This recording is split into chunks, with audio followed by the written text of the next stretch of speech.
You wake up, and before the world even touches you, something is already off.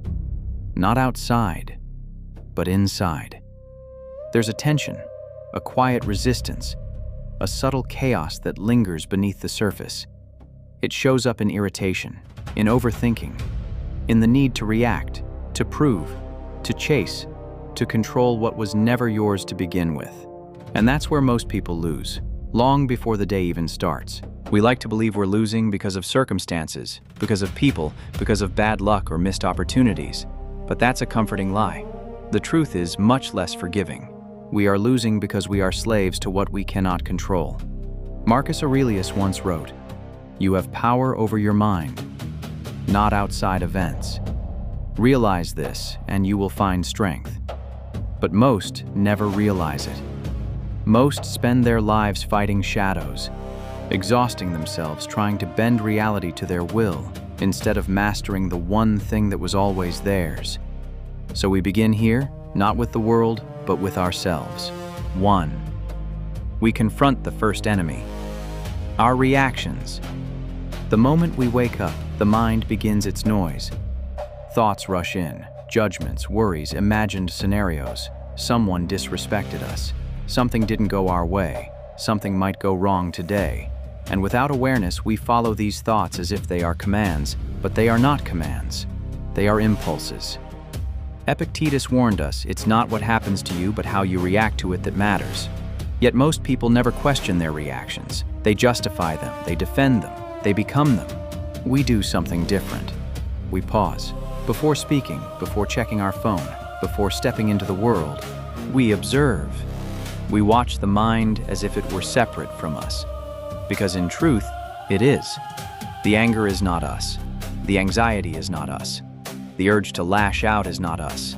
It is something passing through, and if it can pass through, it can be stopped. This is where control begins, not in changing events, but in refusing to be ruled by our first reaction. We train ourselves to respond, not react. To think, not explode. To remain still when everything inside us demands movement. Because the one who cannot control his reactions is already defeated.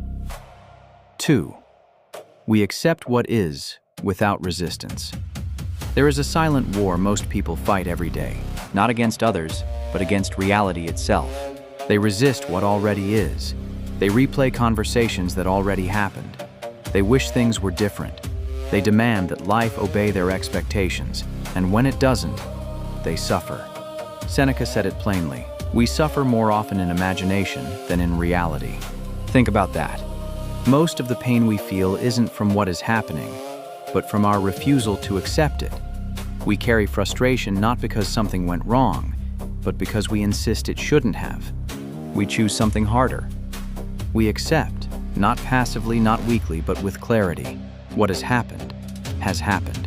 What is outside our control will remain outside our control. And the sooner we stop arguing with reality, the sooner we reclaim our energy. Acceptance is not surrender, it is alignment. It is understanding that the world moves by its own laws, not our preferences. And when we stop resisting it, we stop wasting ourselves. Because every ounce of resistance is a loss, and every moment of acceptance is a step toward control. 3. We detach from the need to control outcomes. We've been conditioned to believe that success comes from control. Control the situation. Control people. Control outcomes. But this belief is the root of endless frustration. Because outcomes were never ours. We can act, we can prepare, we can give our best effort, but the result? That belongs to something larger than us. Chance, timing, other people, forces we will never fully understand. And yet we cling. We attach our identity to results. We say, if this works, I win. If it doesn't, I fail. And in doing so, we place our peace in something unstable. Epictetus drew a clear line. Some things are in our control and some things are not. Effort is ours, outcome is not. So we shift. We stop measuring ourselves by results and start measuring ourselves by discipline. Did we act with intention? Did we stay composed? Did we give what we could without compromise? If yes, then we have already won. Detachment is not indifference, it is freedom. It allows us to move fully, without fear, to act boldly, without desperation. Because when we no longer need to control the outcome, we finally gain control over ourselves. 4. We train the mind to endure discomfort. Most people break not because life is unbearable, but because they were never trained to endure it. Discomfort comes and they escape. Stress rises and they distract themselves. Pain appears and they numb it. But avoidance is not relief, it is decay. Every time we run from discomfort, we weaken our ability to face it the next time. So we do the opposite. We lean in, we sit with the discomfort. We allow the tension, the boredom, the frustration. We do not immediately reach for relief. We do not rush to silence the feeling. We observe it. Marcus Aurelius reminded himself, "If it is endurable, then endure it. Stop complaining." Simple, brutal, true. Endurance is a skill, and like any skill, it must be practiced. We train ourselves in small ways, waking up when we don't feel like it, staying disciplined when motivation fades, remaining calm when provoked. These are not random acts. They are deliberate exercises. Because the stronger our tolerance for discomfort, the less control it has over us. And once discomfort loses its power, so does fear. 5. We return to ourselves, again and again. Even with all this, we will still slip. We will react, we will get frustrated, we will lose focus, the mind will wander, emotions will rise, and for a moment, we will forget everything. That is part of the path. What matters is not perfection, but return. Seneca wrote, "As long as you live, keep learning how to live." So we return. Every time we catch ourselves drifting, we bring it back. Back to awareness, back to control, back to the present moment where our power actually exists. Not in the past we can't change, not in the future we can't predict, but here, now. This constant return is what builds us. Not grand moments, not rare breakthroughs, but repeated corrections. Quiet discipline, daily alignment. We do not expect to master this in a day. We commit to mastering it over a lifetime, because the truth is simple, even if it's difficult. We were never losing because of the world. We were losing because we let the world control us. And the moment we take that control back, everything changes. There was a man who ruled an empire yet spent his mornings reminding himself that he ruled nothing at all. Marcus Aurelius would wake before the weight of Rome pressed on his shoulders and write to himself. Not about power, not about conquest, but about restraint. He warned himself that he would meet people who were rude, selfish, deceitful, not as a complaint, but as preparation. Because if you expect the world to behave perfectly, you will lose the moment it doesn't. His strength wasn't in commanding legions, it was in mastering his response before the day even began. There's a quiet power in that kind of preparation. Imagine stepping into your day already knowing things will go wrong, and choosing calm anyway. That's not weakness. That's control. Most people are shocked by inconvenience, offended by disrespect, broken by minor discomfort. But if you already accepted these as part of life, what could truly shake you? The surprise is what defeats people. Remove the surprise, and you remove half the battle. Another man born into slavery had no possessions, no status, no control over his physical freedom. Yet his mind remained untouched. Epictetus taught that even if your body is chained, your will does not have to be. There's a story of his master twisting his leg until it broke, and he simply said, "I told you it would break." No panic, no begging, just awareness, not because he didn't feel pain, but because he refused to let pain control him. That kind of composure sounds extreme, but it reveals something uncomfortable. If someone who owned nothing could maintain control over his inner world, what excuse do we have? We lose control over small things, a delayed message, a rude comment, a plan that falls through. And yet here was a man who lost everything externally and still kept the only thing that mattered. There's also the story of Seneca, a man surrounded by wealth and influence who deliberately practiced poverty. He would spend days wearing rough clothing, eating simple food, living as if everything had been taken from him, not because he had to, but because he wanted to know, is this what I feared? And every time the answer was no. The fear was always worse than the reality. We rarely test our fears. We let them sit in the mind, growing larger, shaping our decisions.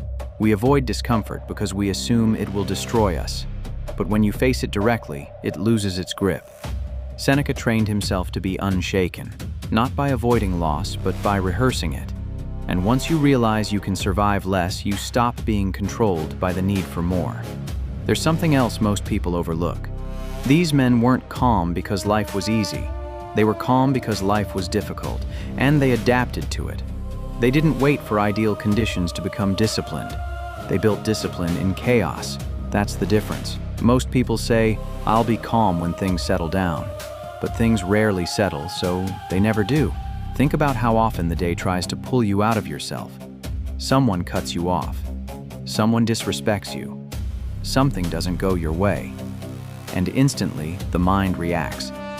There's anger. There's frustration. There's a need to respond, to prove something, to regain control. But in that moment, you've already lost it. Because now you're reacting, not choosing. There's a story of a philosopher being insulted in public, mocked in front of others. Instead of defending himself, he simply stood there, unmoved. Later, someone asked why he didn't respond. His answer was simple. If someone hands you something and you refuse to take it, who does it belong to? The insult was never accepted, so it had no power. We forget that we don't have to accept everything that's thrown at us. Not every opinion needs a reaction. Not every disrespect needs a response. Sometimes the strongest move is silence. Not because you're weak, but because you're not controlled. The need to react is often just disguised insecurity. There's also the discipline of perspective. A man loses money and thinks his life is over. Another loses everything and rebuilds without complaint. What's the difference? Not the event, but the meaning assigned to it. The Stoics constantly reminded themselves of how small their problems were in the grand scheme of things. Not to minimize their struggles, but to put them in context. Imagine looking at your current frustration from 10 years in the future. Would it matter? Most of the time, no. But in the moment, it feels overwhelming because we're too close to it. Distance creates clarity, and clarity restores control. There's a practice of imagining the worst, not to become negative, but to become prepared. Losing a job, losing comfort, facing rejection. When you've already thought it through, already accepted that it could happen, it no longer paralyzes you. Fear thrives in uncertainty. Remove the uncertainty and fear weakens. And then, there's the simplest practice of all, pausing. Before reacting, before speaking, before deciding. Just a moment. That small gap is where control lives. Most people never use it. They go straight from impulse to action. But in that gap, you can choose differently. You can override emotion with reason.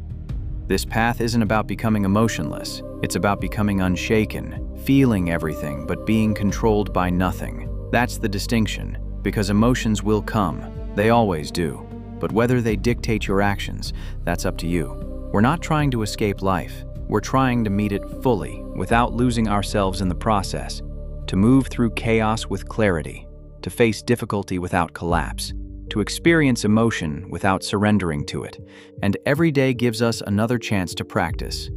Not perfectly, but consistently, because control isn't something you achieve once. It's something you return to, over and over again, until it becomes who you are. There was a king who walked toward death with clarity, not confusion.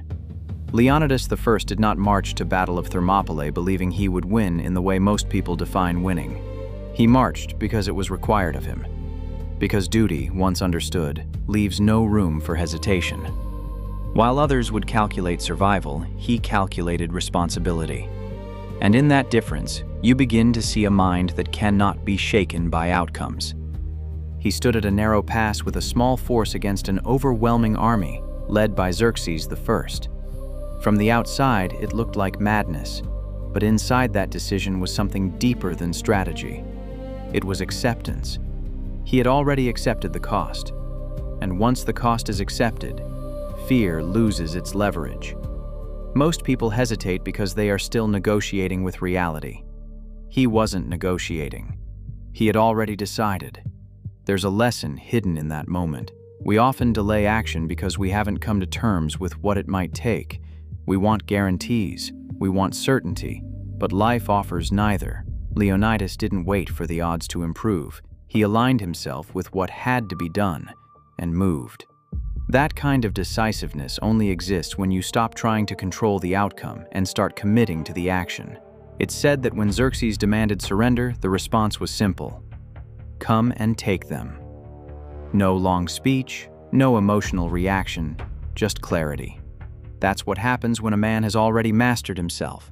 There's no need to perform, no need to convince, just action backed by conviction.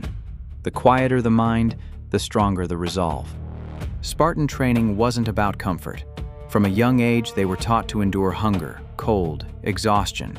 Not because suffering was the goal, but because resilience was. They understood something most people ignore. If you don't train for discomfort, discomfort will control you. So they made hardship familiar. And once hardship becomes familiar, it stops being feared. That same mindset applies beyond the battlefield. When you deliberately place yourself in controlled discomfort, waking up early, staying disciplined when you don't feel like it, resisting impulses, you are doing the same thing. You are preparing yourself so that when life becomes difficult, you don't collapse under it. You've already been there. Leonidas didn't just train his body, he trained his perception. Imagine standing in front of an army that could wipe you out and still remaining composed. That doesn't happen in the moment. That's built over time, through repeated exposure to pressure, through choosing calm again and again until it becomes instinct. There's also the way he led.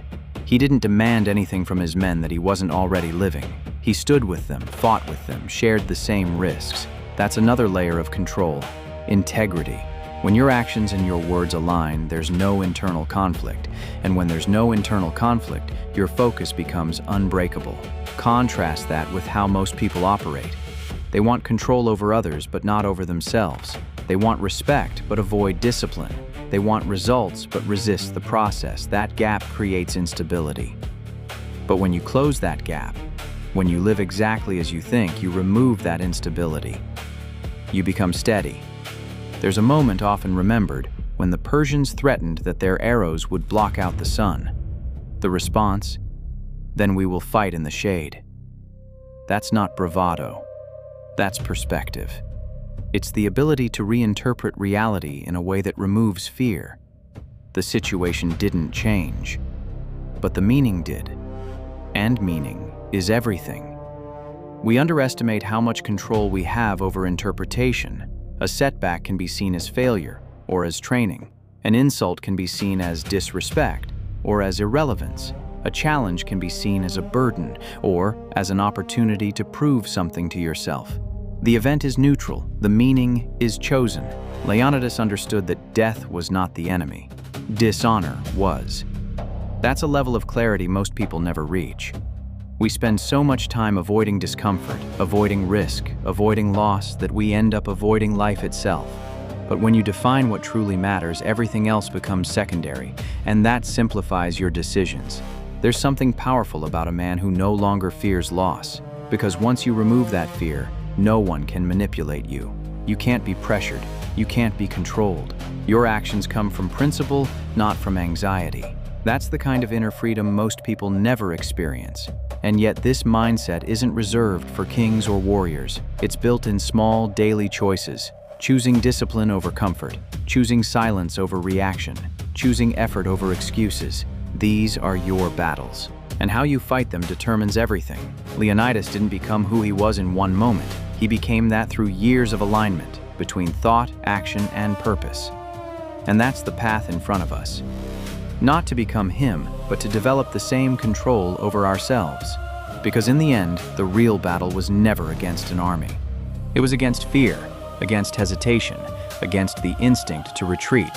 And the moment you stop retreating, from discomfort, from discipline, from reality, that's the moment you stop losing.